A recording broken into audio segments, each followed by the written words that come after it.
नमस्कार, मी आमदार रोहित आर पाटील. तासगाव कवठेमंकाळ विधानसभा क्षेत्रातील मायबाप जनतेनं या विधानसभा क्षेत्राचं लोकप्रतिनिधित्व करण्याची संधी आम्हाला सर्वांना दिली.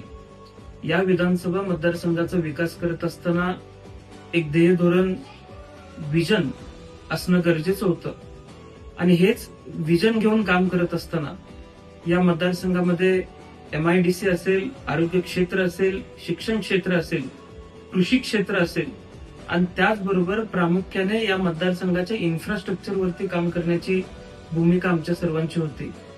केंद्रीय मंत्री गडकरी साहेब यांच्याकडे सातत्यानं पाठपुरावा करून तासगाव शहर हे सांगली जिल्ह्यातील एक प्रमुख शहर आहे. या शहरासाठी आपण सर्वांनी प्रयत्न करून रिंग रोड मंजूर करून घेतला.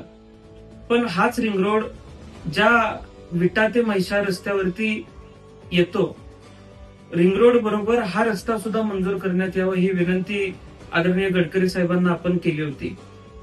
पावसाळ्यामध्ये असेल किंवा इतर वेळेला असेल, जी रस्त्याची दुरावस्था झाली त्या दुरावस्थेमुळे होणारे अपघात असतील आणि त्याचबरोबर तासगाव शहरामध्ये होणारे ट्रॅफिक असेल, यावरती जर उपाय काढायचा असेल तर हा रस्ता लवकरात लवकर मंजूर केला जावा ही विनंती आपण सर्वांनी केली होती.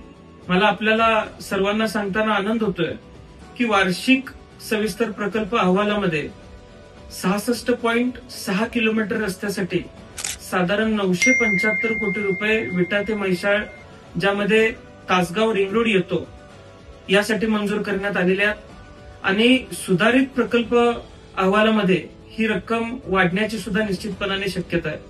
त्यामुळं तासगाव शहर हे आपल्या जिल्ह्यातील एक प्रमुख शहर आहे आणि तासगावच्या विकासासाठी हा रस्ता अत्यंत महत्वपूर्ण होता. हा रस्ता मंजूर केल्याबद्दल आणि तासगावकरांच्या आणि या मतदारसंघातल्या विकासासाठी आदरणीय गडकरी साहेबांनी दिलेलं योगदान असेल यासाठी मी आदरणीय नितीन गडकरी साहेबांचं मनापासून आभार मानतो आणि तासगावच्या लोकांचं जीवनमान उंचवण्यासाठी हा रस्ता येणाऱ्या काळामध्ये एक लाईफलाईन ठरेल अशी अपेक्षा आणि आशा मी आज या ठिकाणी बाळगतो. आपण सर्वांनी ठेवलेला विश्वास हा कामाच्या माध्यमातूनच सार्थ ठरवेल हा शब्द मी आज सर्व आपल्या मतदार बंधू भगिनींना देतो. धन्यवाद.